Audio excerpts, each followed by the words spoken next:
tinfoil hat. Oh, what the fuck are you guys even talking about? Global controls will have to be imposed, and a world governing body will be created to enforce them. Welcome to Tinfoil Hat. We go deep, homeboy. Aaron, open your mind. Drink from the fountain of knowledge. There's lizard people everywhere. That's some interdimensional shit. Wake up, Aaron. This is only the beginning. Dude, you just blew my mind.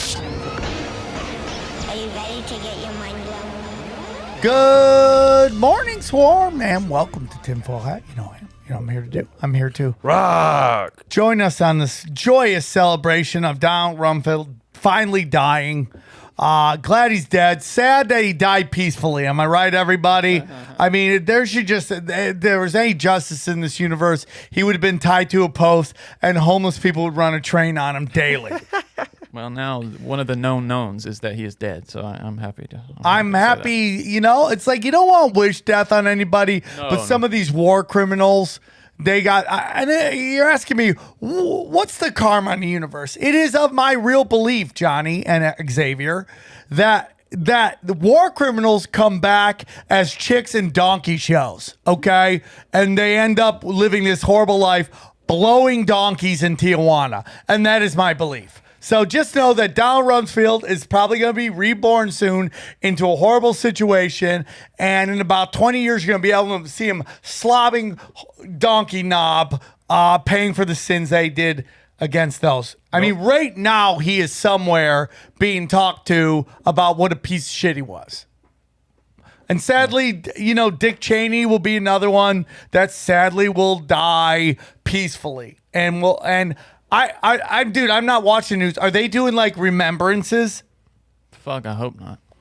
I mean, no, I don't know. I'm not either, so I don't know. But have you ever heard the video where Louis C.K. asked him if he's a lizard person? Yeah, it's hilarious. That alone should allow Louis C.K. to get another shot. It's wonderful. Right? It's so funny, yeah. It is, man. I think he kind of, in Rumsfeld, maybe this is karma, his news got stepped on a little bit with the Cosby thing, so. Oh, well, I guess that's it. But, may the fisting in eternity be very, very painful, Rumsfeld. No lube. You made the world a much worse place. You bomb civilians. You're a horrible human over being. decades. Everything about you is everything wrong with humanity, and you are not a war criminal. You're not a great American. You are a war criminal. You are a war criminal. Excuse me. You are a war criminal. You're not a great American. You're a garbage human being, and the universe is going to work it all out. So, c'est la vie, you piece of shit. And I'm sad that you got to die peacefully. Anyways, guys, if you want to see me live do more rants like that, please come see me. I got a lot of shows coming up. July 16th and 17th, I am in Anchorage, Alaska. And then on the 24th, I believe. 420, San Diego, American Comedy Company. The stand-up, we are doing a tinfoil hat comedy night. Xavier, myself, Eddie Bravo, whenever this little, Momo over here gets the ball. He's going to be out of town. Is that the 19th? I'm not here. I'm in North Carolina. I'm in North Carolina. It's a good excuse. I got to give it to him. 15th. You remember when I was in North Carolina and you were in North Carolina and you still didn't come to the show? That was a fun memory. Yeah, because you... we're not even going to get into and that. We were supposed to go do some shit, and then you were like, I'm actually going out with this other couple. Yeah. And I was like, you could have joined us. They were nice people. She's not a swinger. Well, it doesn't matter. Not every chick we hang out with has to I was gonna show you be Chapel about Hill. that action, Xavier. They're human beings. They're nice people. Okay? Conspiracy And after smoke that, show. we're I in. am trying to, if you're in North Carolina, I'm trying to get him to maybe make a little trip down to Wilmington. Maybe we can drop in on some folks down there. And What does that mean? Like Navy SEAL style? Come in, take some people out? Maybe go see those aliens at that guy's place. Oh, yeah. Ryan Bledsoe's dad. Ryan Bledsoe just had a new podcast drop, Yeah, too. Bledsoe said so. Check that out. Bledsoe said so. If you want to We love listen to that a guy. young man who has a good understanding of everything, go check that out. Also, our good friend Jason Tebow had a Yes. new album drop. What's it Yes. called? It is called COVIDiot. COVIDiot. Very happy for him because I feel like that should have been a more popular term. And I'm glad he got it on his thing. And the album cover especially is wonderful. So check that out. Where can they get it? I did that. iTunes, anywhere you can get. Is this a stuff. Johnny Handy work? Yeah, that's right. Yeah, we did its cover. So it's just him like Tebow, talking to. It's like him on co-video. stage, but the crowd is all cut outs, and it's like Brody and people like that. So go please check it out. He's a friend of mine for a very long time. Thibault. Yeah, it's not Tebow. That's how he is in my phone. But it's JaysonThibault. Go check it out. And if you can't find the spelling, just put in Punch Drunk Sports. His name will come up and you'll figure out there. Oh, you did the editing. Nice, Johnny. No, I did the cover, cover. yeah. The cover. Nice. Johnny Handiwork. More Johnny Handiwork. Guys, if you love this show and you want more content, you can go to a place called Rockfin, ROKFIN.com. All of my premium content is there, okay? You have Tinfoil Hat premium content there. You have my spiritual show, Zero. You have Conspiracy Social Club. You have the greatest of all time sports talk. You have First Look at Broken Sim, all there for $10. Now, it's not just that. You also have Xavier Guerrero's We Don't Smoke the Same. And anybody on the website you can watch for a low price of $10. We're working on getting more and more people there. By this time next year, it's gonna be in the same asylum of greatness. Okay, so $10 on Rockfin, ROKFIN. If you want to see my free content, just go to SamTripoli.com. SamTripoli. You can get all my free videos there. You can get all my dates. You can buy tickets there. SamTripoli.com. If you're looking for t-shirts, and we got some great ones coming. We just dropped a new one, which is called Shapeshifting Jesus. And somebody's like, I'm not into blasphemy. I'm like, that's not blasphemous. Nobody's saying anything negative about our Lord and Savior shapeshifting Jesus, okay? We're just saying he was a star seed like these other star seeds, like Buddha, like Bigfoot, like aliens, like Godzilla. Yeah, we Christians think he's the best starseed, though. Yeah, we Christians. He is the first one in line. Yeah, like he's the main. He's the main actor. guy, Come guys. On. How are we dissing the main? It's unbelievable. Yeah, he looks like a poster for Entourage or something. Yeah. It looks like they're going the Avengers almost. Yeah. So go check that out. That's tinfoilhattT-shirts.com. This is a great episode. It's a fun talk. It's about how to deal with being a conspiracy theorist in a sheep world. So it's with Benny Wills, and it's a fun conversation. I hope you guys enjoy it. Take care. Enjoy the show. Drink from the fountain of And okay, so that was a weird intro right there, guys. Let's start it again. Sorry, I forgot where we were in the show. Okay, 3, 2, go. Okay, so let's get into it. I'm very excited about having our returning champion back. He's been on the show before. The last time he was here, we had a great conversation about Burning Man and what that represented, and now he's back for more. And I think this is a very important subject to talk about. It's like how to exist with others when you're a conspiracy theorist, and I use that word and that term proudly. So I'm very excited. You know him from Joy Camp. Please welcome returning champion Benny Willis. How are you, bud? I'm good. It's a pleasure to be here. For what it's worth, my name is actually Wills, but... Okay, start again. Wills, start again. Why does it say Willis here? Wills, start again, Johnny.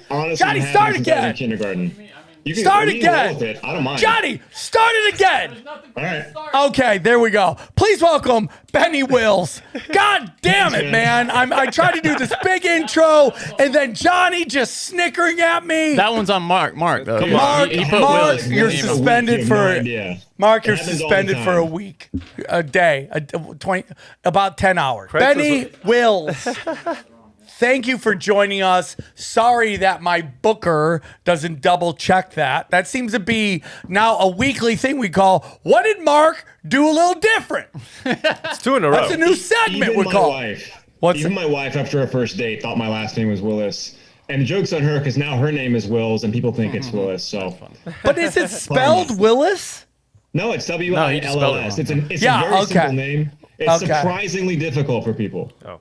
Yeah, I guess we're used to certain ways, and sometimes, and this isn't because it's spelled here Willis, but I think we put in letters or we guess like we see the beginning. We're like, oh, this is Willis. You wouldn't be able to read at a normal speed if you weren't able to just kind of, your mind wasn't able to just fill in gaps really quick. I do that all the time, especially when I'm typing. I'll just jump words and whole parts of sentences will be gone. It's part of what's great about the brain, actually. Anyways, enough about me and my illiteracy.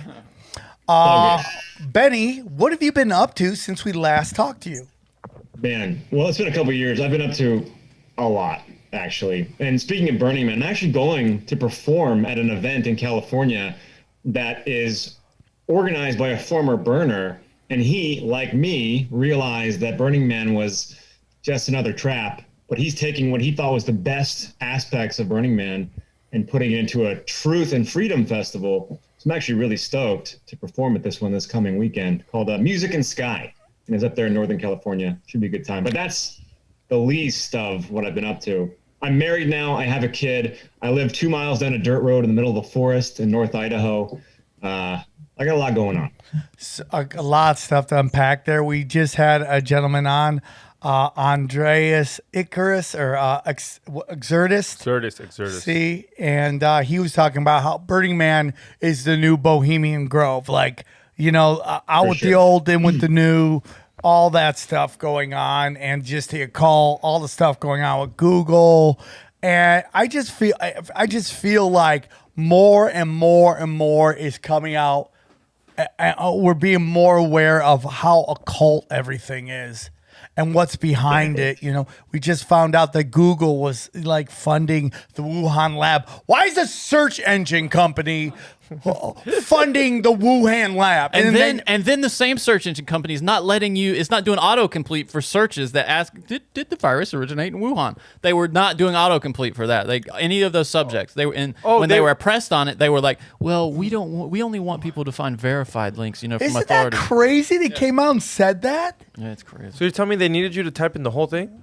Well, yeah, I mean, it wouldn't do any kind of recommendations, search recommendations, autocomplete, any of that shit on anything about. Have you tried to find my account on Instagram? Yeah, you shadow banned. I didn't know they were shadow banning just. No, Sam. That's the only time they've done that. Yeah, it's just on it's Wuhan. just That's the only time. unbelievable, dude. So yeah, I mean that's a lot of stuff going on. So you've moved to Idaho, right? And northern Idaho, not just regular Idaho, northern Idaho, Panhandle. which makes it sound shadier than ever, right? Oh, where you from, Idaho? No. Northern Idaho. Oh, fuck. Oh, yeah. Everybody just steps away slowly. Really? Wild man. Yeah. It's got a reputation for being the land of white supremacists, which is hilarious if you actually experience the people up there. But no, it's because people in North Idaho actually understand the concept of freedom, which not many people do these days, and they're willing to protect it, which is one of the reasons why we sought it out. And it's an awesome place, man. I love it. I find that no matter what the group is, when there's a big homogenized gathering of them, the outside will always assume the worst of them. Right? So it's like a great example is Miami, right? South Beach has gotten quote unquote ghetto.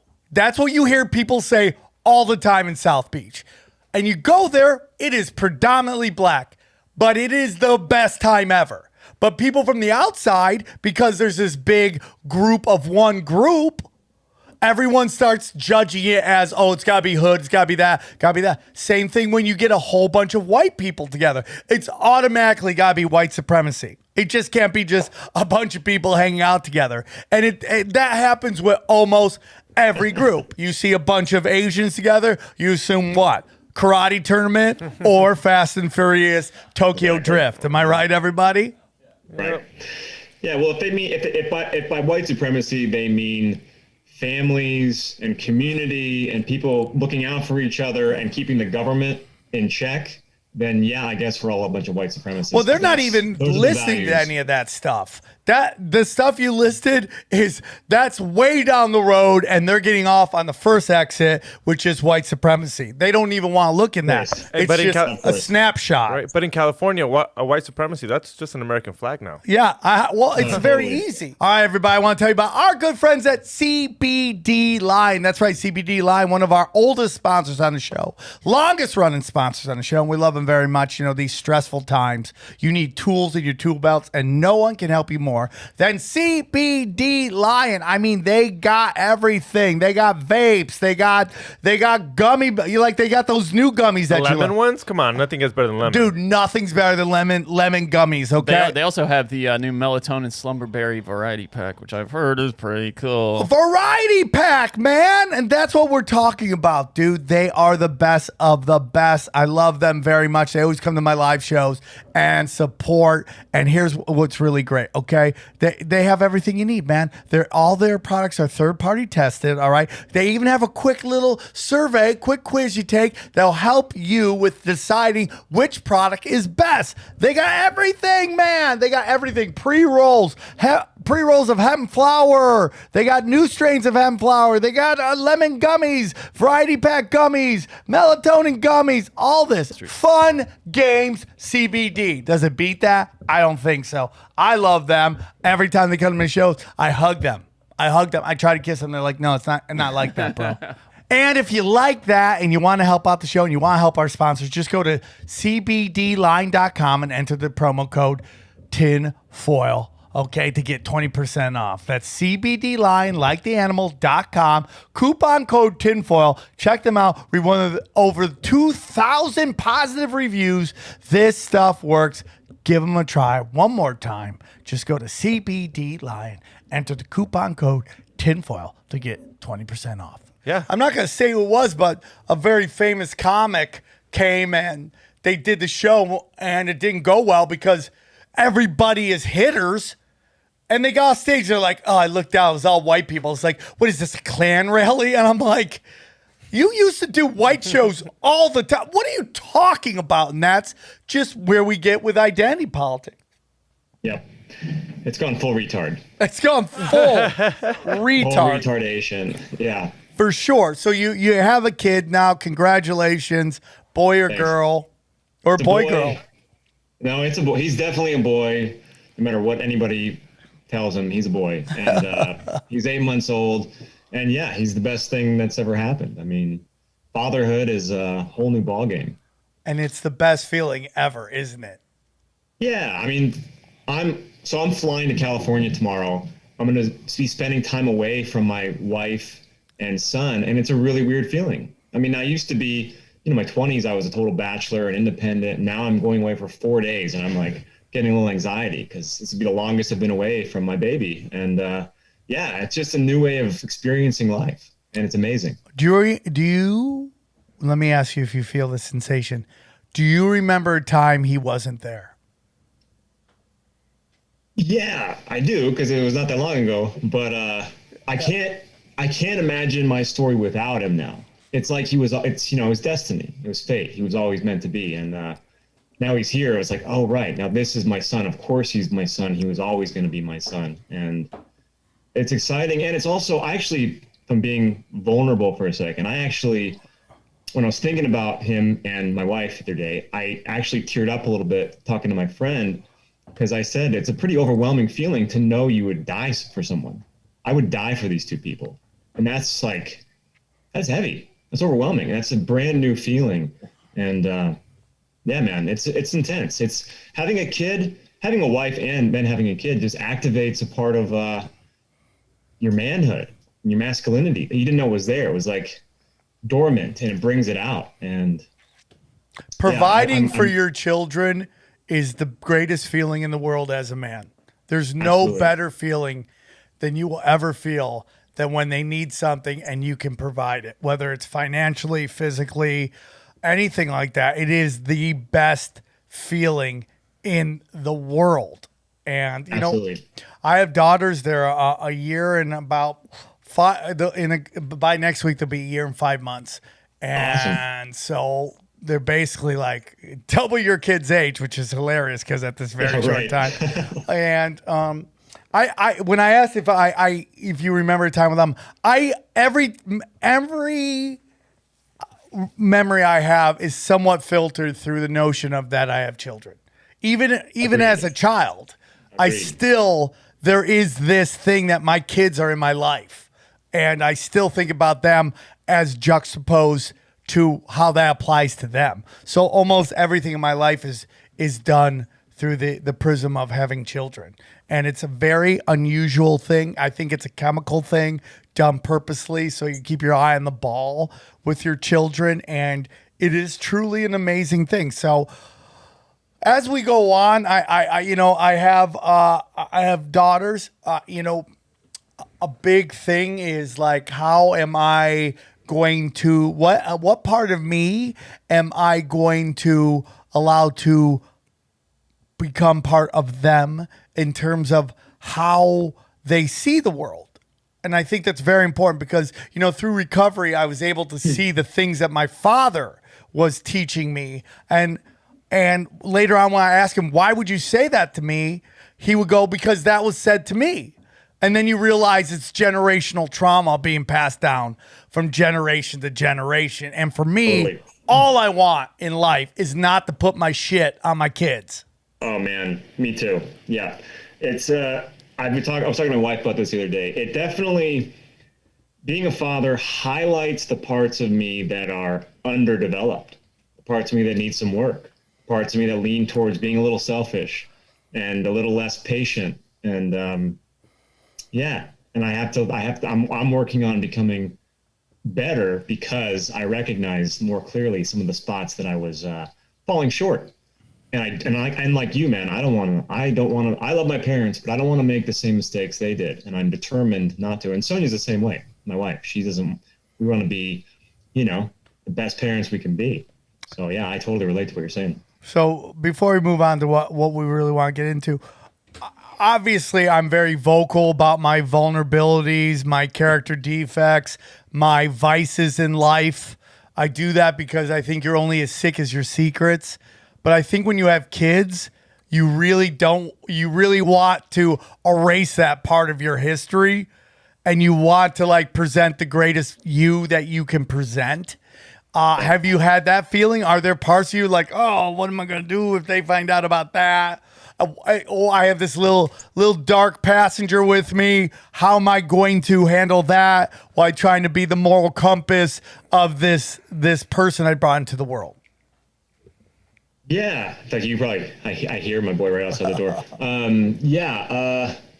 Well, one thing for me a big one for me was quitting smoking weed. And I did that right before I got married. So we got married in October of 2019, and then we had our son in October of 2020. And I kicked the habit abruptly after smoking or ingesting at least THC for almost 20 years. I quit it abruptly, cold turkey, without looking back, because I didn't want to take on this next chapter in life with a crutch like that. And no offense towards cannabis or people who love it. I mean, I'm grateful for my relationship with it up to an extent, but I definitely was using it as a crutch, as a way of hiding, and a way of I don't know. I leaned on it too heavily. And so that was a big one. And as far as now that he's born, I think I really have to keep my temper in check. I'm noticing that and granted, sleep deprivation is a real thing. Oh, yeah. First year as a parent. So our patience is already a bit, shorter, but I'm having to keep I don't want him to see me freak out. I want him to see strength and love and feel that, and not someone who's stressing out because, we went through a big move and that, Oh, you moved from where? What's up? Where'd you move from? We've been on a real odyssey the last few years. We were most recently in Eastern Washington. We left Los Angeles in 2018. We lived in a travel trailer for 2 years, and then we landed in Washington, and then we finally bought a property in North Idaho in December and moved in April. So yeah, I mean, I'm most recently from Washington, but I'm a California guy. I'm originally from Southern California. So yeah. Well, so a big thing that you wanted to talk about was how to interact with humanity and how to interact with our fellow human beings when you have seen what you've seen in terms of how the world works. You know, when you're a conspiracy theorist, the label again, I own that label. I'm fine with people call me a conspiracy theorist. I'm like, yeah, I know some people get really angry at it. Some people now call conspiracy realist and stuff like that. So let's get into that. What are your thoughts on that whole thing? Yeah, well, I really feel like, you know, I'm like you. I mean, my main character on Joy Camp was the conspiracy guy. So I'm pretty okay, you know, being associated with someone who acknowledges that there's some conspiracy going on. But what I've noticed in the last couple of years, especially in 2020, was just elevated polarization, elevated division, and censorship. And not just censorship from, you know, YouTube or the media, but like censorship within families and amongst friends. And in addition, so as my wife was getting more and more pregnant, I thought, what can I do to help? Because 2020 was a weird year. How can I up my game, going from being someone who just performs at conferences to doing something that actually helps people? And so I thought maybe I could help fill that void. There's a serious lack of effective communication going on. And it's more challenging than ever because there's landmines set, right? So, you know, the person you were trying to have a conversation with, if you say a buzzword, they'll hear it and then automatically assume the worst, and they'll associate you with all kinds of other things that you may or may not agree with. And then, you know, the schism has been established, and now you have to kind of claw your way back. So how do you at the very least stay friends or stay in a comfortable relationship with someone who you care about when dealing with a difficult subject, whether or not you can change their mind or not, which I think you can sometimes, but how do you just like stay civil? Because so many people now are like losing touch with friends and family, arguing over opinions, and it's just tragic. It's heartbreaking. So anyway, yeah, that's what I've been mainly focusing on, is how to bridge that gap. I get blown away by the amount of people that will sever relationships over issues about people they've never met once in their life. These people they see on the screen, these people they see on the television, their computer screen, they invest all this emotional loosh into them. And when someone that they know on a personal level, and it could be for decades, if not their entire life, sees it differently, they're willing to cut and run, especially when it comes to family. And I do believe that we are way more quick to sever a relationship with a family member because you can never not be family, right? We're brothers, we're sisters, we're cousins, uncles, aunts, parents, grandparents. No matter what happens, that stays the same. So the dramatic, you know, I'm not talking to you anymore, and the multiple for however long you go not talking to them, it's very easy because they will always be your family. Yep. And family, unfortunately, are usually the hardest people to reach of all. And so how do you keep that? I mean, you basically have to weigh what's important, right? Like, is it more important to get your point across, or is it more important to just keep them as your family that you can talk to about whatever? But before 2020, politics was just politics. This year, people thought shit was going down. People are pedophiles, QAnon. Yeah. So I think it was way more than just like, hey, abortion or hey, gun rights. It got deep. The Wuhan ain't real. Like Thanksgiving this year was way different than a couple Thanksgivings ago, because even my mom said no politics between no one here. Couldn't agree more. That's exactly. 2020 took it to the next level, and it's on purpose. I mean, so we're being divided on purpose. So whenever I see that, I'm like, okay, how can I help that? So we're intentionally being divided more than ever. Like, this is the most divisive time I've ever seen by a lot. So I'm determined to, you know, bridge those gaps any way I can, because this is not cool. Like, divided we fall, right? That's the old paradigm. That's the old phrase. So how do we avoid it? And I think that starts with communication. I think a big thing is, and I don't want to jump anything, so I'll let you go, but I very early in this show, I wrote these rules. I call them the rules of the Ronin because I believe in being a masterless samurai and, and having no masters, no leaders, no masters. And that to me really gets into like, hey man, stop joining political parties, stop joining that. Stop thinking, because how many times you've gone and voted and you look down and you're just like, D's, or R, not knowing any of their politics, not knowing anything they're doing. You're just hitting R's and D's. And that just defeats the whole purpose of basically being politically engaged. It just really destroys all of it. So these are the rules that I wrote a long time ago. And every day I'm like, man, I really think these are great ideas. Here they are. Rule number 1. I am part of no group. Rule number 2, I do not defend those I personally do not know. That's very important.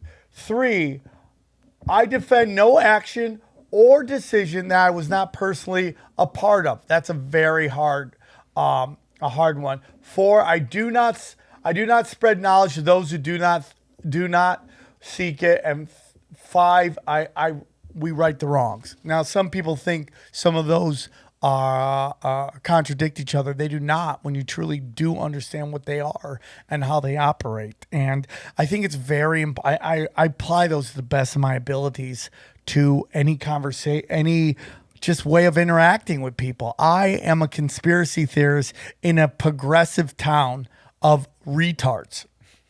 And they are retards. And there is no logic to how they think. And it goes back to what I've been pounding in the show, which is intelligence and smarts are two different things. Intelligence is understanding systems and how to operate and survive and thrive in those systems. Smarts is intuition, feel, understanding of humanity, and those aren't always the same thing. You could be smart, okay? And you could be intelligent, but just because you're intelligent doesn't always mean you're smart.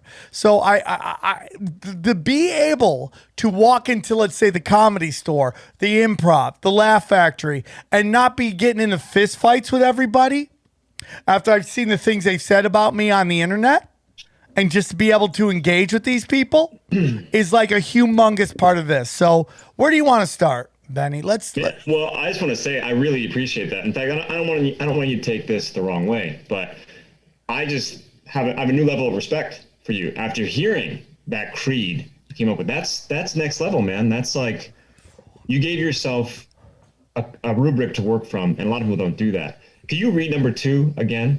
Number 2 is I do not defend those I personally do not know. That's awesome. That's awesome. Yeah, I wouldn't mind having a copy of that. I'll send it to you, dude. No problem. We actually have posters of them. Yeah, remember? but I'll send you a copy of it. Yeah, I have to make posters. Yeah, if you could just buy that online, we'll send you the link. No, I'll send it to you, dude. Come on, dude. Good job. The intern. And then you said you won't implore what you think onto people who aren't ready to hear it. Yes. Right?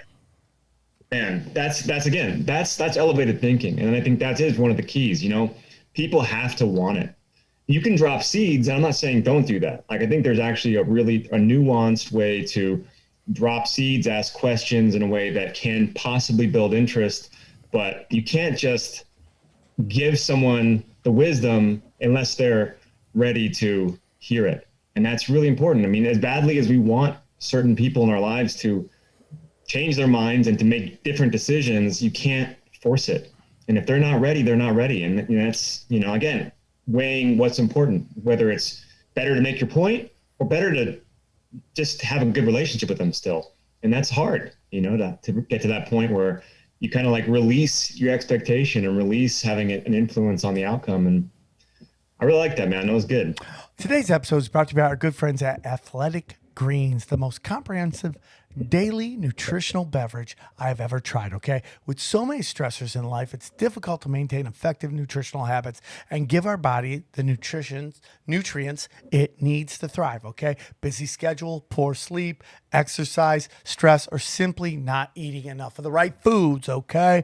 This is where Athletic Greens can help, okay? Their daily all-in-one superfood powder is your nutritional essentials, okay? It is by far the easiest, most delicious nutritional habit that you can add to your health routine today and empower you to take over your health, okay? Own your health. Ownership of your health. That's what we're talking about. I can't recommend this enough to friends or family, okay? One tasty scoop of Athletic Greens contains 75 vitamins, minerals, and whole food source ingredients, including a multivitamin, multi-mineral, probiotic, green foods blend, and more that all work together to fill in the gaps in your diet, okay? Increase your energy and your focus, aid with digestion, and supports a healthy immune system, all without having to take multiple vitamins, multiple products, okay?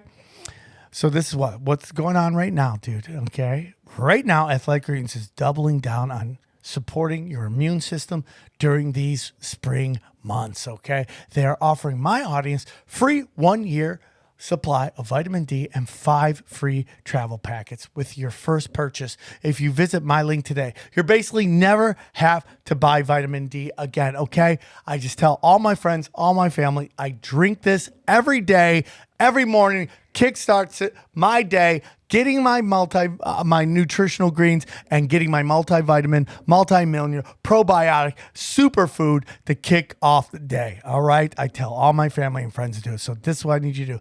Simply visit athleticgreens.com/tinfoil and join health experts, athletes, conspiracy podcasters, and health conscious go-getters around the world who make a daily commitment to their health every day. Again, simply visit athleticgreens.com/tinfoil and get your free year supply of vitamin D and 5 free travel packets today. I always see people wake up, you know, they're one way and then boom, they wake up. And when you have that wake up moment, your first instinct is, I have to be Paul Revere and I have to ride and let everybody know about what I've learned, right? You're like, the lizard people, pedophiles, bankers, you know? And I get it. And I see in videos where people with their passion for humanity, they've kind of gone red line and they just want to save the earth and also scorch the earth at the same time. And to me, it's like, I get that. Go through it, get it out of your system, man, and just know it's going to solve nothing. Yeah. You have to remember how you would have received the same information like 5 years before you woke up, because there was a time in my life you could have told me all this shit.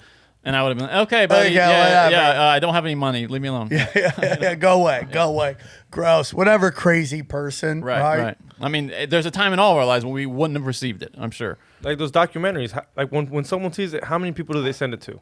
It could be a 9/11 one. It could be the Fallen Cabal. My sister sent me the Fallen Cabal. She sent it to everybody. And it was one of those funny things where it's like, I thought you weren't into it. But that one video might happen, and then you're like, everybody. But that might not wake that person up. Yeah, you can't. I mean, people, okay, I have a system I do, but I want to hear what Benny's whole thoughts on that is, and I'll tell you what I do. My thoughts? Yeah. Well, Paul Revere. Good. That was a good analogy, because it is. I know from making mistakes. Like, I was that out of control guy who just, when I first started waking up, quote unquote, back in college, 16 years ago, your first impulse is to tell everybody, because it's the most important thing you've ever thought of or realized, and you want everyone else to get on the same page, only to be met with either indifference or just straight up anger. And that's really difficult. So stifling that impulse, especially now, because 2020 brought in a lot of new people, you could say, to the truth movement. And those people's impulses is to just fire hose their friends and family with the truth about whatever. And how do you keep that in check? How do you rein in that energy and not stifle it, but redistribute it so that it's actually productive? I think it is very important. a big thing I do when I realize it's a hot button issue, the first thing I go, what do you think? What, dude, do you think 9/11 was an inside job? Well, what do you think? And then based on where they're at, I can slowly know where to start. And if they push back, I'm like, okay, I say this, no matter what you think and no matter what I think, nothing's going to change. Kind of what I do. People are like, do you believe in flat earth? And I'm like, well, what do you believe in 9/11 first? Before I answer my question, because I need to know if you say 9/11 was what the media said, the Earth's global. I don't want to argue with you. Yeah. You're just coming at me to make fun of me. You're just coming at me to make fun of me and think that I'm an idiot. Those two guys are the hardest ones for people. You got to start somewhere else than that. I mean, you can JFK maybe. Yeah. That you need a better entry point than 9/11. Well, I just asked, what are your thoughts? No, but I mean, but I was just responding to XG mostly. I mean, that's a difficult one actually to ask somebody about 9/11. Well, just find out where they feel like they're getting screwed. Yeah, I think that's the key. Yeah. Everybody can agree that the system is screwing people over in some way. What's that access point? And get on the same page. I mean, that's the key. You got to get on the same page as them. You got to show that person that you care about the same things. You have shared values, because then they'll trust you. You got to show that you have a similar, capacity for empathy and compassion. And then you can start to ask those questions and figure out where exactly they're at. But we're living in a victim culture. So where do they feel like they're a victim? Enter there and show them that you agree on some level. Don't you represent yourself well, but that's the key. Get on the same page. Show them that you have the same values. I completely agree with all that. I think it's very important that when you take a look at, you go, well, that's a great point. Like, you should find out where in their life a conspiracy has happened, right? Yeah. It's like when everyone's going off about Hillary, government, and everyone's going nuts. I go, have you guys ever had a boss that was full of shit? Like I worked at KFC when I was in high school, Kentucky Fried Chicken. Yeah. And I had an asshole for a boss. Like, at that point, you realize power corrupts, right? I mean, on the smallest levels. Yeah, on the smallest levels. Right? So what happens when it's for all the marbles? And you have to be a certain kind of psychopath just to get that level of authority, like the and capture. that's the big thing too. Is like I go when I talk to people, I go, listen, man, I understand what you're saying, okay? But the truth of the matter is like you're projecting you and the people you love onto these people you've never met before. Yeah. And to me, that's to look at Hillary as your mom, your grandma, is part of the ploy that they do. All of that is done. Like, I'm with her. That's done purposely to elicit responses. We can do it with Trump as well. I mean, there's a lot of, he's an outspoken guy. He doesn't take it. He, his whole thing when, political correctness coming, here comes Trump calling Rosie O'Donnell fat ass, right? Like, we love the truth, right? All that stuff is done purposefully to elicit an emotional response, positive or negative. Exactly. And like you said, we're dealing with retards. Yes. And I say that with love. I say that from the heart. Like, it's retarded. Retarded just means limited, right? So people's thinking has been limited and their emotions have been exploited. You got to remember, these people are coming from a good place. Even if they're being what we think is absolutely brainwashed, it's their heart that's being manipulated. It's their good intentions. It's their willingness to trust that's being exploited. So they're not bad people. They may be, complying with stuff that is making the situation not great for everybody, but it's the goodness inside of them that's being the most taken advantage of. So you got to come to them with an open heart and not with your fists up, and recognize that it's not just brainwashing, it's heart manipulation that's creating the retardation. And by the way, I have zero problems with a retard. If you do, you don't know me. Okay. I think, I flunked first grade. All right. I can't say anybody's names. My grammar, I don't A have lot going on for you in first grade, huh? You had a busy. Dude, eating ass. I was Yeah, eating ass. Now, I don't know if I ate ass in the first time I went through or the second time I went through. Interesting. But I Okay. think it was First grade, a at the long first experience. time I went through. But the point is, Either way, it was in first grade. it was Doesn't a matter. big year for me. Okay, Big year. Big 2 years. yeah, it was like a Led Zeppelin. It would look great and then it crash and burn.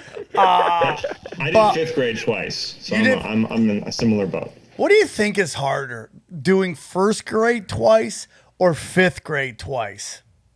I might say fifth grade. I might say first grade because I know what 5th grade was like. I think first grade would be harder because like you're so young and impressionable, you don't really have an idea. Like why are my friends going forward and I have to stay here? But 5th grade was not that hard because I was changing schools and my parents were concerned with my lazy habits, so they were like, let's make him the oldest in the class instead of the youngest. I didn't even know your parents can just be like, hey, I want you to go to fifth grade again. Is that how that Well, works? he could That's how it have. worked. Really, Okay. that's Worked for so me. interesting. My father did want to hold me back, and my mother and the teacher were like, "No, we're holding him back." But it's very interesting. Here we are having a conversation. Two guys who are held back, and right now are anti-establishment, in my humble Who opinion. aren't retarded. Yeah, who are? It's questionable with me, my friend. on a We different struggle note. with a mild retardation. All of us struggle with a mild retardation. We all have that, right? We all have that, and we've just elicited. I mean, like, you know, when you look at like why people get mad, they think you're talking about people with special needs.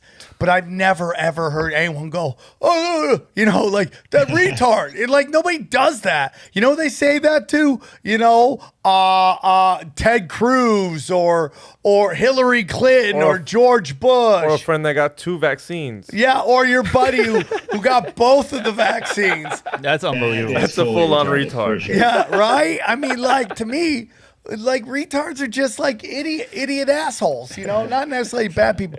But the point, Stunted brain development. yeah.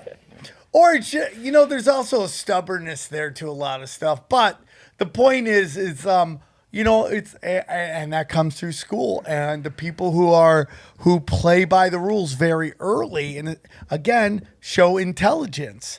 Your kid is very intelligent, they'll tell you. Very intelligent kid. Sometimes they'll say smart, but I think that's the wrong term there. But your kid, you have a very intelligent child. That's somebody who could recognize patterns, and then they get on the dean list. And for me, as I watch these people, I watch them slowly be like kind of pushed into jobs where it's miserable. Like if you follow the system so far, it will eventually lead you to something dead end spiritually.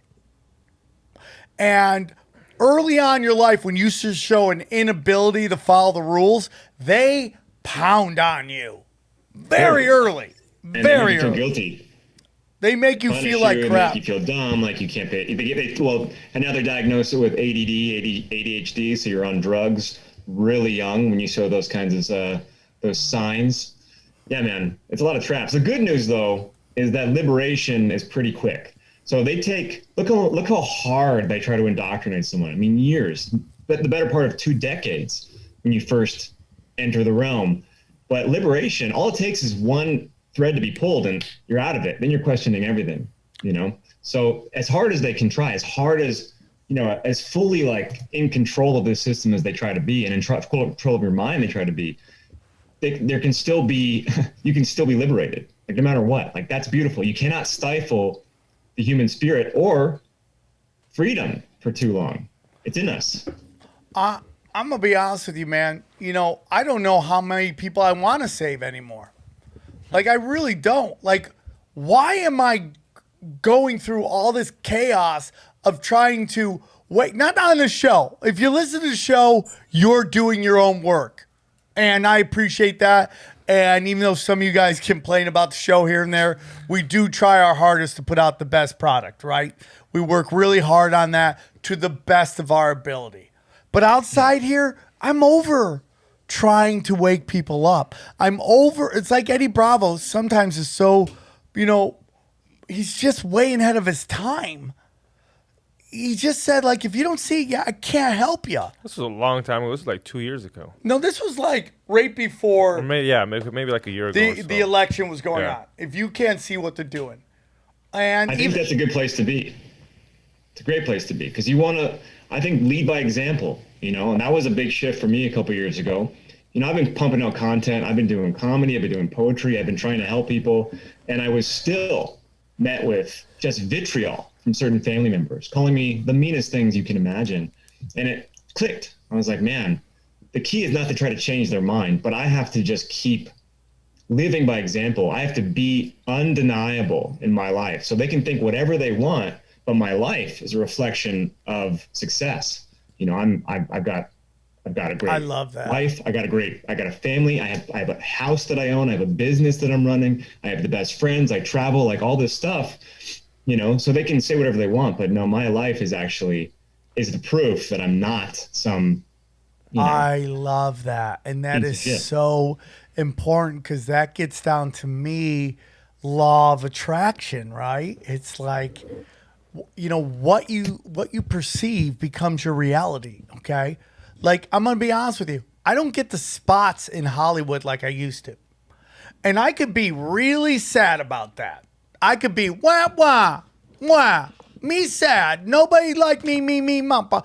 Or I could focus on the fact that my shows on the road are selling out. I'm touring more than I ever have. I'm about to celebrate the 500th episode of a show that started out of nowhere with a bunch of friends who work really hard on it. And we're going to pack out 2 shows, maybe even 3. I'm doing very well with premium content. I'm about to edit a new special. I mean, I have so much things that are going great. And I can't worry about what these other people think of me. Because at the end of the day, man, when anybody needs help, I always come running. And if they want to throw out 20 years of relationship over a disagreement over a presidency or a virus or any of that they think is so important to them, then I can't help them. We were never really friends in the first place.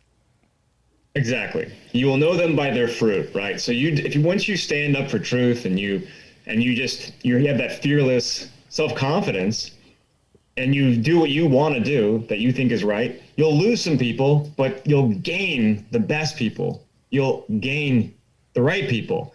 I mean, I've lost a lot of friends and I have lost touch with some family members, unfortunately, but my friend circle at this point is epic. Like, I have the best people around me because like attracts like, right? I've lost some people. I sacrificed my career in Hollywood years ago.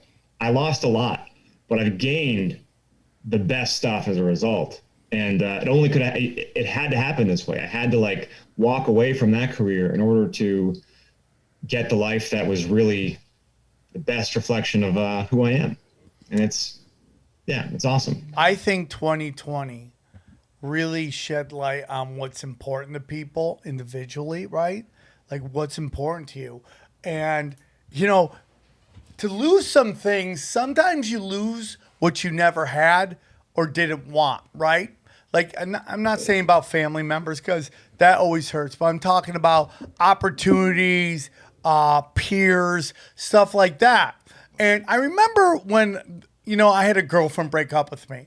And leading up to that 4 months before that breakup, I would every day go, today's the day I break up with her. Today's the day. And it never happened. And I would just keep talking about it. And then one day she calls me, is like, I don't want to date anymore. And I was devastated. I was devastated. I was like, why? Buddy, we got something so good.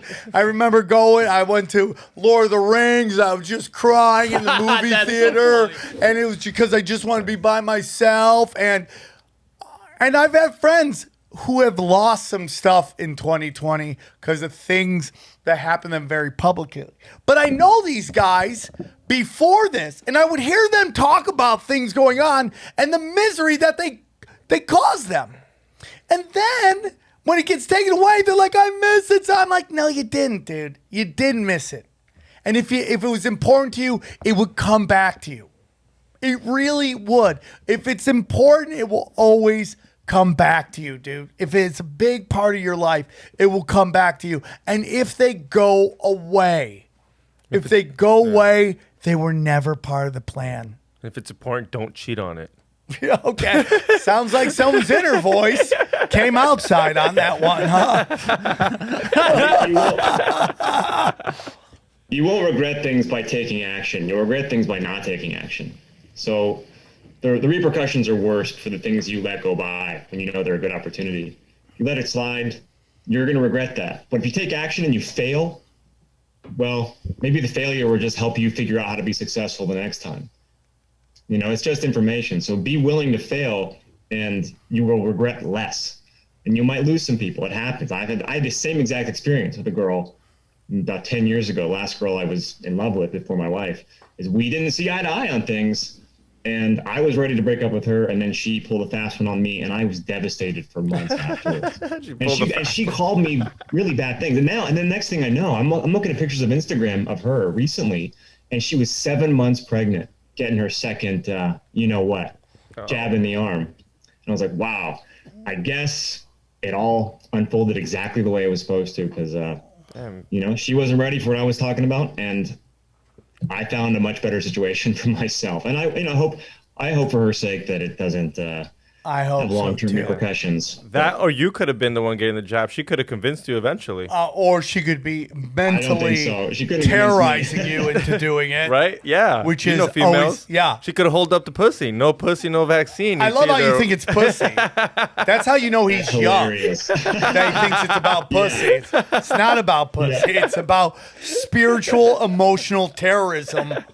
That, a good man doesn't hit women, and some women take advantage of that. And you should never hit women, because my mother didn't raise me that way. But, it's like, there's a lot of guys that blow their brains out. We never really talk about that. They end up killing themselves. And why is that? And sometimes because emotionally they can't take what's going on and that. And if women killed themselves at the rate that men killed themselves, it would be part of every halftime show at an NFL game. Yeah.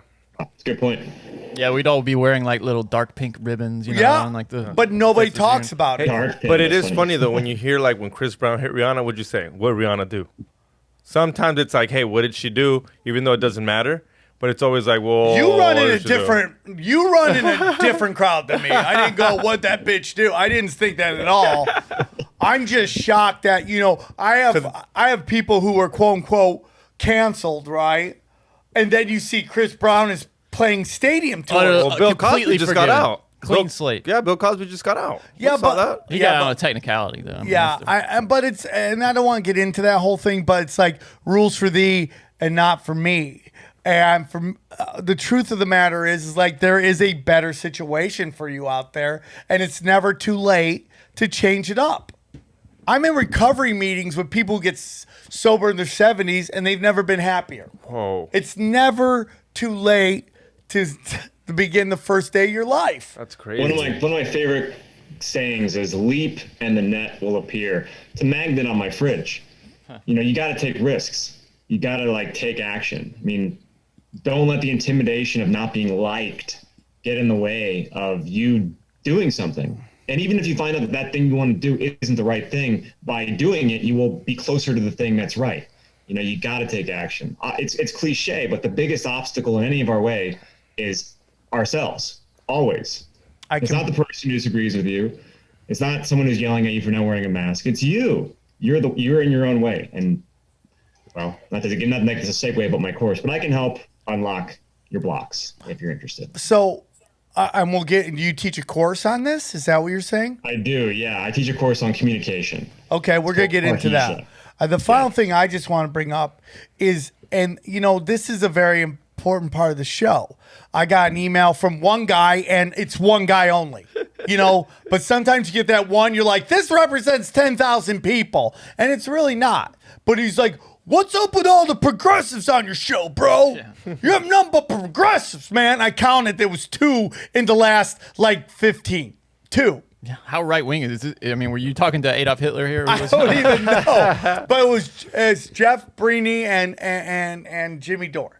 And they both brought up really great points. But listen, man, The key to life is not to live in an echo chamber.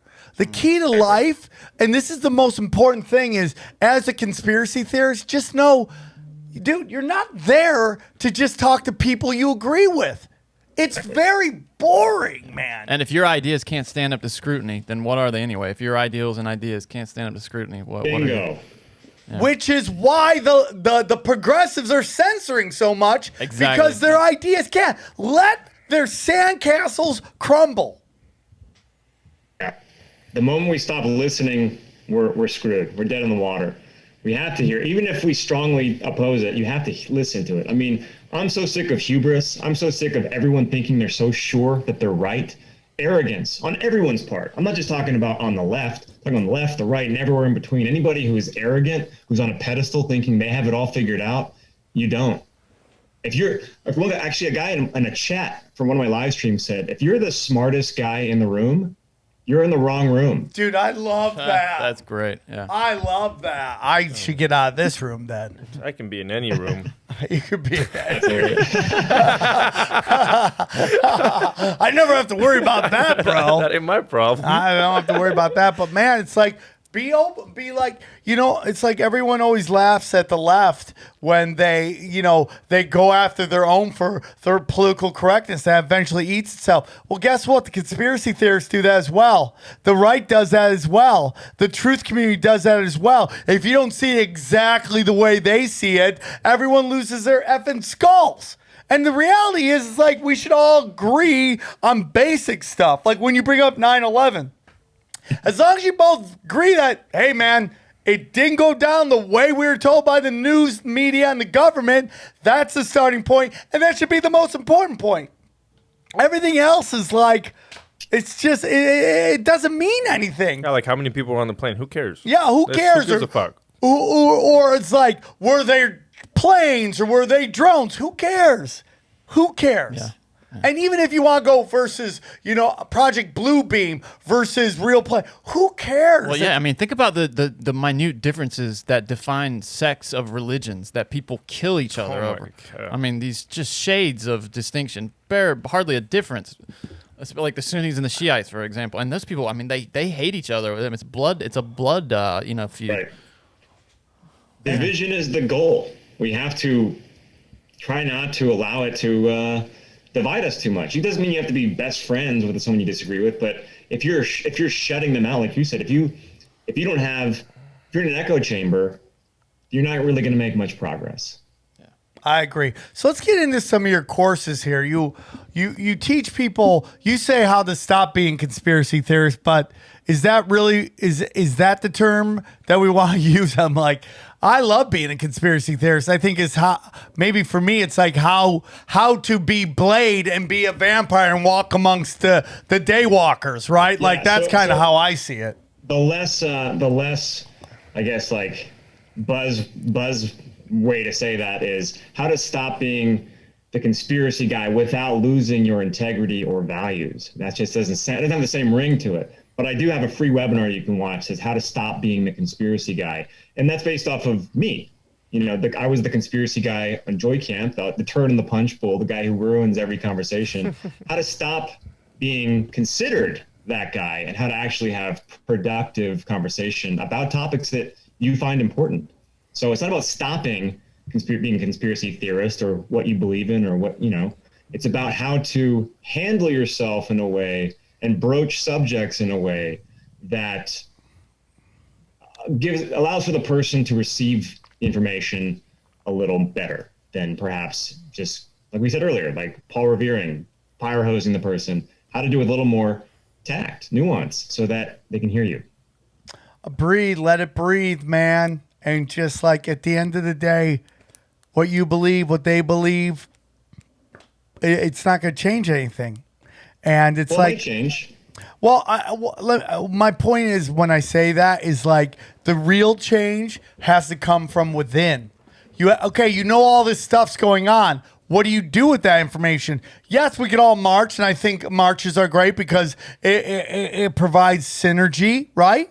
Yeah. And it shows a line of force. But the real work is inside. It's also a smaller level than this, like one-on-one. You know, it's person to person. Like marches and stuff. I think they do more for the people who are marching than to actually affect people outside of Right, the march. You know, right. people that see it on the street. Like the poet John Mayer said, nobody changed their mind from the paint on a sign, and I totally agree with that. You know, I mean, you're holding up a sign with a clever line. It's not going to do anything. You know what I mean? Or a tweet. Yeah, or an Instagram tweet, post. you think you're changing the world, but really you're just kind of, that's a masturbatory. And then if you even ask me. some people know. Some people know. Some of my friends were going to some concert, and they're like, come with us. You got to get the vaccine. I'm like, no. And then I try, and they're like, we already know, dude. Just the faster we do it, the faster we get to go, and everything goes back to normal. So they kind of know, but they don't give a fuck. He really was just like, just hurry up and take it. Like, you can't change him, man. They can't change him. The worst part is that he knew. He's like, I already know, dude. It's just I don't care. I needed to go back to normal weird life. Thing because it's like that's being super in the moment, right? That's super in the moment. Like we only have today. What is the future? But then it's like, well, there is. It's like Doug Stanhope's joke about how he lived like there was no tomorrow, and then tomorrow happened, and he had a fucking bunch of credit card debt and STDs, and just in a lot of trouble. So I think it's like this weird balance. What are your thoughts, Benny? Well, I was just thinking. I think that I think the primary goal should be with communication should be trying to find other people that are like you. I think building at this point, building a community that's strong is really, I think, should be people's primary goal because we don't know what's coming. I mean, I think we can probably all agree that we're in some really strange times. And I don't think we've seen the end of it. Like we're just the beginning of like some real weirdness. And I think to have a support system of people that you trust who would have your back no matter what is a good thing to start working on. So I think your communication efforts should be with that in mind, rather than trying to change the person's mind who doesn't care, like you said, doesn't care whether the vaccination is good or bad. They just want things to go back to normal. That person's maybe not the person you should be targeting with your communication, but putting your voice out there in a way that will find the right people and build that community. That is how we're going to get through things, I think. And I think it's, kind of universal, probably always that way, but now more than ever, have people that will have your back in your life because we don't know what's coming and it's going to get weird. Yeah, I think they keep saying it's going to get weird, but I think it's just going to get weird on the television and on the internet. And again, if you're in an area, let's say like Los Angeles, where everybody's fully retarded, maybe you don't want to be here right now. There are places like Huntington Beach where they think differently, or even San Diego. And that's just the truth. It's like, you want to be able to do whatever you want, whenever you want, but sometimes that's not this realm and it doesn't work out that way. And what Benny's kind of saying is you got to learn to vibe with your tribe and find those who think like you. I'm not trying to fearmonger at all. In fact, I am a self-proclaimed apocalyptimist. I feel good. I tend to project positive. I look for what are positive signs coming from the news. So I'm not starting to get people to get afraid, but having a good community, I think, is always a good idea.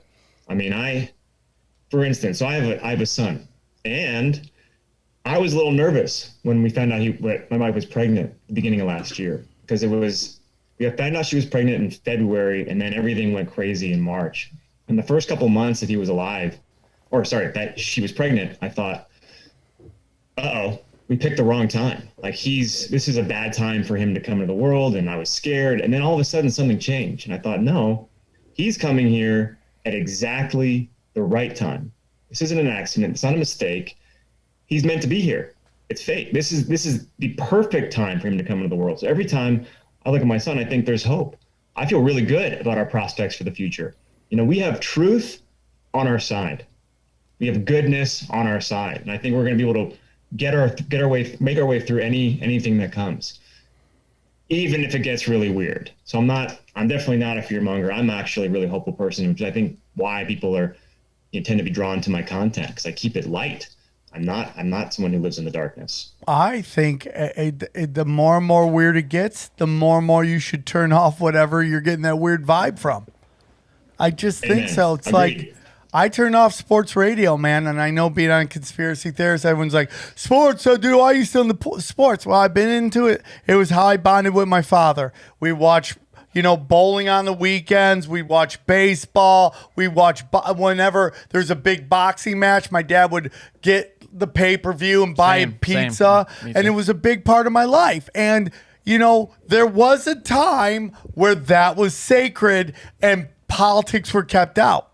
And because it's so hard for them to control us now, they've had to use different venues to send propaganda to us. And that's what's going on right now. Their ratings are tumbling. And listen, they wouldn't be saying ratings are down openly if ratings weren't down. If they could find a way to blame it on anything else, they would be blaming it on everything else. And the truth is, more and more people are tuning out of their product. Now, what's very interesting is that the NBA playoffs are up a lot because LeBron James isn't in and his politics. And the truth is, man, is like this show has politics in it. People come to hear the political talk. If I was on a cooking show, right? And let's say tinfoil hat didn't exist, I would be an idiot to bring politics into my cooking show. But now, because they're so desperate for propaganda, they've had to overreach. And this overreach has caused them to become, in my humble opinion, vulnerable. Totally. And when you open yourself to a bigger, wider audience with your bullshit, you also are opening yourself to more criticism. And hand to God, I will tell you that that's part of me. Like this show and other shows I do have a big reach. I've opened myself to other people's a larger audience, which brings a larger group of criticism. If you go on Brian Callen's YouTube channel where he posts our Conspiracy Social Club, the things that are said about me, you don't hear on the other channels. Yeah. Who's this retard? What drugs are this guy on? How dumb is this dude? Well, welcome to opening yourself more to criticism. But these propaganda machines are overreaching in the places that they shouldn't be, and they're being exposed by new eyes. We just saw it. What did the NFL just do? Their new commercial. You haven't seen it? No, what is it? It says NFL is gay, NFL is trans, NFL is this. I posted it on Tinfoil, and all the comments are just people that watch football, and no one that watches football are stoked about that. It's useless, dude. And they, you said they would have blamed it on it. They did blame it on other stuff for you. They blamed it on white guys running the industry for years. And now that, they've started to kind of weave together politics and, agendas with entertainment, obviously now nobody's going. Yeah. Well, that's why they can't blame it on anything, because they did what they wanted to finally, and it, at the obvious level, it's not. Well, it's so funny because they get so political, right?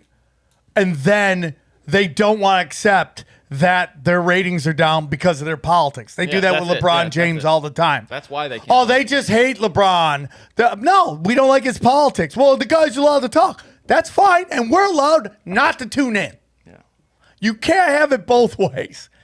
LeBron James puts his foot in his mouth constantly. I just love that he's at home because the Space Jam posters are everywhere right now because they thought he'd be in the playoffs. Right. And he's at home. It's great. He's at home. And then the jersey number change, that's supposed to keep his name in the news.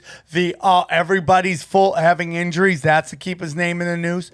The point is, as we wrap it up here, is you have to let this stuff go. In my life, in certain relationships in my life, I've learned that I have to lose battles to win wars. And sometimes I have to lose way more battles than I'm very comfortable with. But I go, what is the war? And the war is the big one. And I hate using that analogy, war, but you got to think about it. You have to lose some battles. It is not your job to convince everybody about how the world works in reality. Okay? Let it go, let it go. Let it go. I will not engage people. I will not. It's some Wing Chun shit, just pushing your energy this way, deflecting energy, style bending, dude, energy bending. And allow for the transgender stuff in particular to be hilarious. I think it's hilarious. I think it exposes itself. You just can sit back and watch because it's so silly to see men succeeding in women's events, women's sports, and being Victoria's Secret models. It's so silly. Just let it run its course because it's ridiculous and laugh at it. It's not. I don't think it's a threat. And at the end of the day, it's just they're going to kill all their own brands. I mean, Johnny and I have been talking about Loki, and it's just like, I love the show. I watched the first episode. It was wonderful, but nobody's going to watch. Nobody's watching that show. The numbers are going down, down, down because Disney is learning that you get too political and you push shit on people, they'll tune out. These people are going, dare you not to watch. And you know what everybody's saying? Okay, I won't watch. And they're like, whoa, whoa, whoa. Nope. Once it's gone, dog. And that's what you got. You got to be. I think we're dealing with desperation. Oh, they're desperate to push these agendas through. And you're seeing it. I mean, when you see every commercial from corporations being about, the jab, like, they have to push it because people aren't. Some people are, but a lot of people aren't buying it. They're not interested. They don't care. They're not afraid of the coronavirus. So is that new? Their do you think that's tactics new? are obviously desperate at this point. Is that new? Do you think that's new? What do you think? That people are. It seems to me that people aren't buying the bullshit at a rate that we've never seen. Is that? I agreed. Yeah. The more they push, the more pushback there is. Well, the truth is that the internet is a permanent record. Yeah. And you can see their game plan. It's like, you remember, forget the name of the point guard. He was for the Utah Jazz. And he's like, everybody knows our plays because Jerry Sloan's been running the same play over and over and over again. Okay? That's what they're doing here. These people aren't that's why, like, towards the end of, like, Trump's administration, and I'm not sitting there telling you Trump is a savior, but like, they start bringing back old neocons because the guys who are in power now, nothing they were doing was working. So they're like, let's bring in the old closers like Henry Kissinger. Henry Kissinger didn't have to deal with a permanent record. So when they tried to pull that shit with Iran, they're like, they tried to shoot down our drones. And everyone's like, oh, thoughts and prayers to the drones family, right? Yeah. Right? Everybody saw this is the exact same game plan you pulled with Iraq and Syria. We're not falling for it Russia anymore. shit, the whole Russia thing. And it just blew up in their face to the point where you got to go, okay, what is left? Just blowing everything up, which is on the table. But do you want to be in control of a decimated country that has, like, it's been nuclear bombed everywhere? Everyone's always worried about them. I think they are going to try to do a power grid thing. But, like, the notion of cutting down the internet off together, they make so much money off your data. It would literally be shooting themselves in the foot. So a lot of this shit is loose stuff. You have to let this stuff go. Stop fighting windmills. And you know what else? I don't know if you saw, there's a new Disney movie, Luke or something, but there's a boy and another boy, and they're just friends, and they gotta be gay. Like, it was nothing sexual, and the gay agenda is like, hey, they're gay, and they were like, no, Disney's like, we can't just have two friends. So hold on, gay people said they're gay, or Yeah, was they're this like trying to making it seem super like, Christians no. going, No. they're butt humping? No, it's the gay people mad that why couldn't you make them gay? Like they couldn't just be friends. Like, two men can't just be friends without. We them have to understand also that they're going to push any village idiot. Any village idiot can say anything, and if it's crazy enough, they're going to push it. Like, the one woman's like, all kids should be on puberty blockers. Said nobody except for one dumb idiot who somehow got on Newsweek that nobody reads anymore. But it gets retweeted by all the blue checkmark people on both sides. Dude, you don't think there's some conservative blue checkmark people who are doing the bidding of the power people by retweeting stuff they know is going to agitate everybody?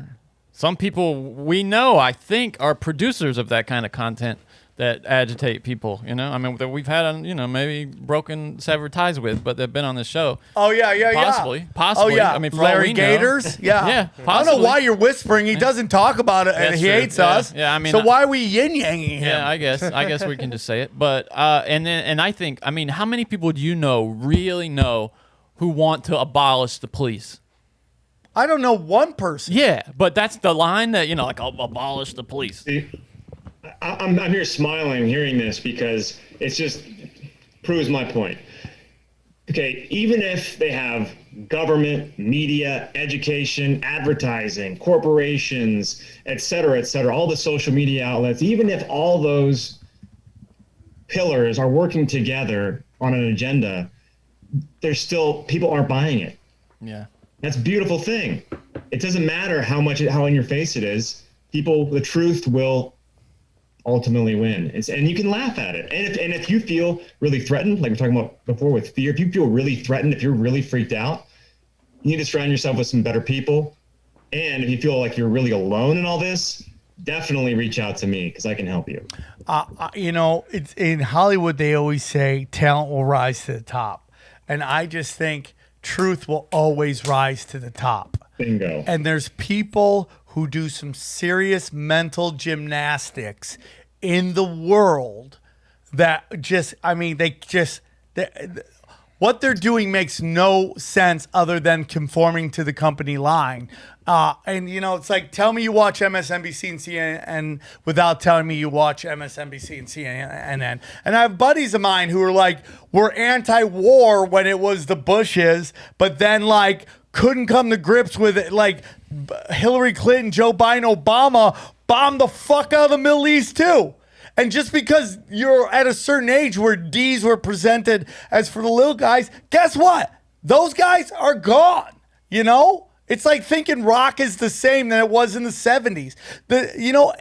Out with the old, in with the new. And the new are just, on your side, are just as much as scumbags as the people on the other side. And if you stop getting in to these two-party systems and you start realizing it's the same, it's two wings of the same bird, it's a lot easier to accept.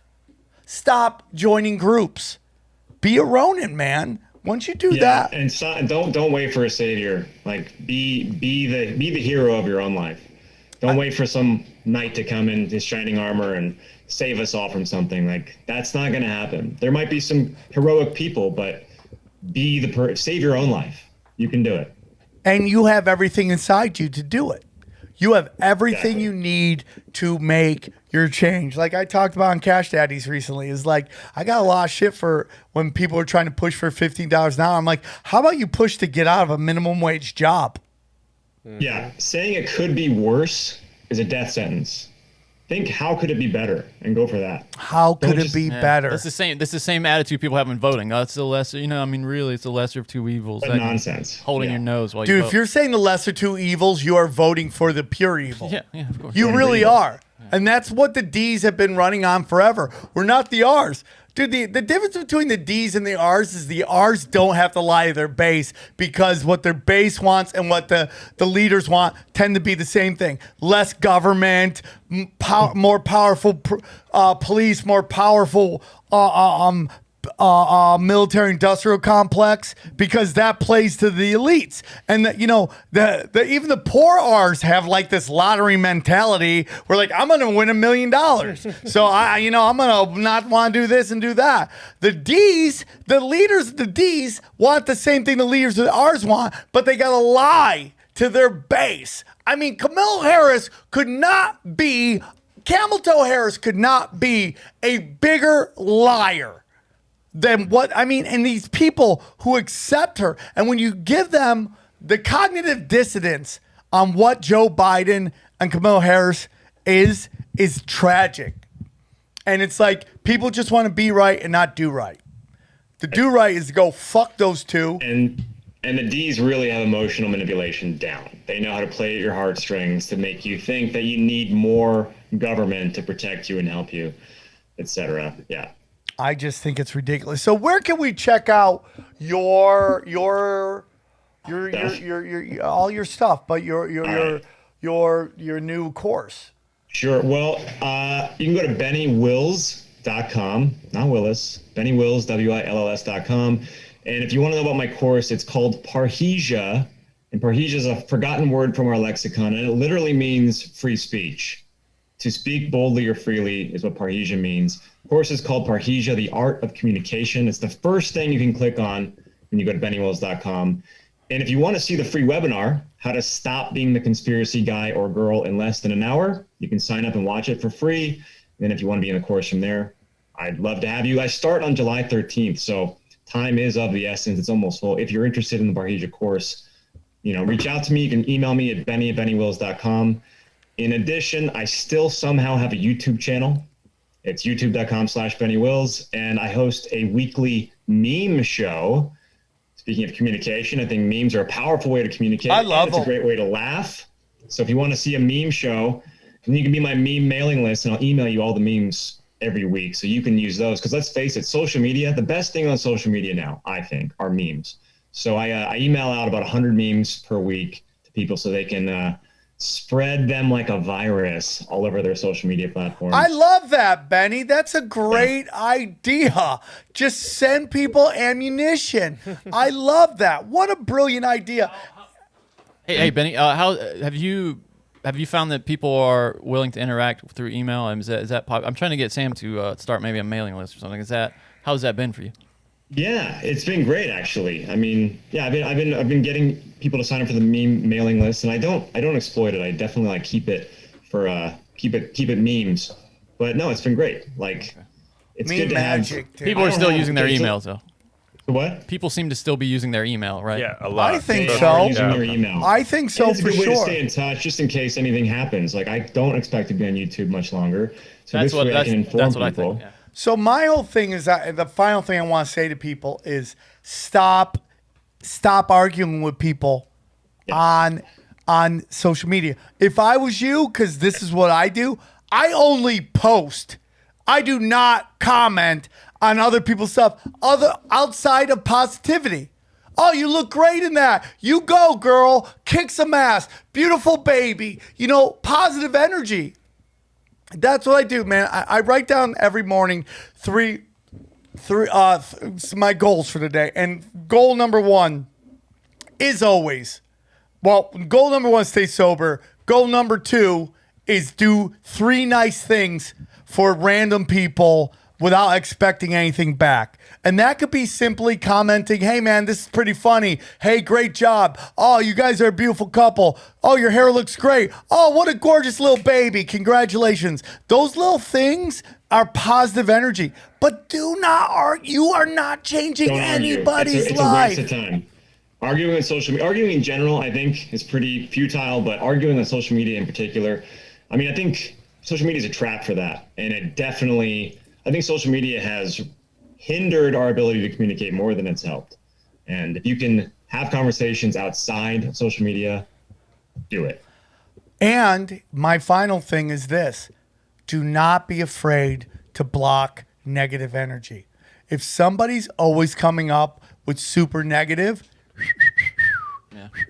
on Instagram, let's say you got this post and it's all love, and then it's just some nasty comment. Click on that. I guarantee you it will be a private account. The move is to mute them so they don't know, though. So No. no interaction. I don't even care. I'm at a place where, because, I lost a friend, Brody, that was really affected by the comments on his all that trolling shit. A kind word to somebody at the right moment that can be life changing in some cases. That's why I think what you're doing there is a great idea. Well, even a comment like Sam's, a quick hey, nice hair, you look beautiful, might stop someone from doing something stupid. Yeah.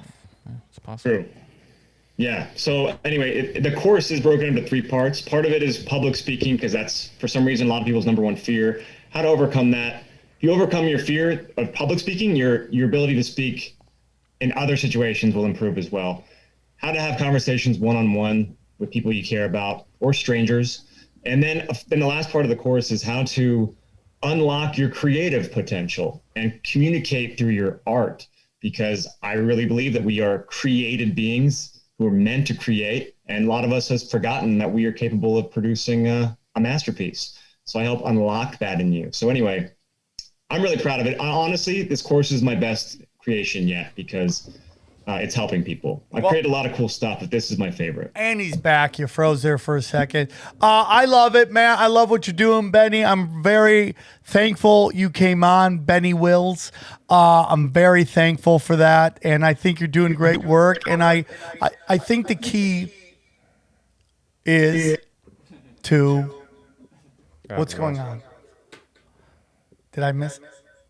Can you turn that? Thank you. There we go. A little bit of an echo. There we go. I think it's very important what you do is how to master how to interact with others, how to put out positive energy and not consume the negative energy. And the truth is, let it go, let it go, let it go. You're not going to change anything. And I would love to have you on as a special guest, man, especially now after hearing that you have that creed. I think it'd be really helpful for my students. All right, we'll set it up for sure. I'm going to send you that. Benny, one more time, can you tell them where they can find you? BennyWills.com is the best, but you can go to YouTube, Brighteon, BitChute, Odyssey, Float. I'm all over the place, but BennyWills.com to learn about the course, sign up for the memes, sign up for the webinar, all that good stuff. But yeah, BennyWills.com. All right, man. Thank you so much for coming on. Guys, thank you so much for being a part of the show. I love you guys very much. Again, it's almost July. Some of you guys might be listening to this in July. I'm going to be in Alaska. We're going to be in San Diego. Then we'll be Dallas and Oklahoma. So we're coming. The posse's coming. Please join us. And again, the Big 500, December 16th in Las Vegas. October, right? December? Oh, no, you're right. October 16th. And if that sells pretty quick, I might do a Friday show as well, but we'll see what happens. I love you guys very much. Thank you so much again, Benny, and we will talk to you guys soon. Take care. We go deep, homeboy. Aaron, open your mind.